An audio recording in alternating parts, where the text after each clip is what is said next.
ওয়াসাল্লামের কাছের একজন সাহাবী হযরত উসমান রাদিয়াল্লাহু তাআলা আনহুকে সঙ্গে নিলেন।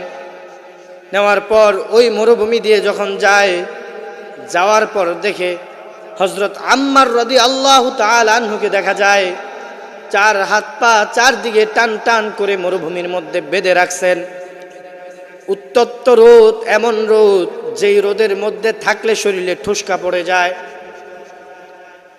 আম্মার রাদিয়াল্লাহু তাআলা আনহুকে যখন এইভাবে বেঁধে রাখলেন, হযরত উসমান রাদিয়াল্লাহু তাআলা আনহুকে নিয়ে আরেকটু আগায়া রাসূল থেমে গেলেন।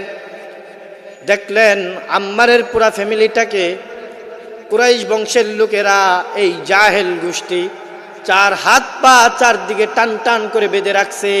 প্রত্যেককেই উদাম করে খালি গায়ে চাবুক পিটা করতেছে আর বারবার বলতেছে মুহাম্মদের ধর্মটা ছেড়ে দে, ইসলাম ধর্মটা ছেড়ে দে।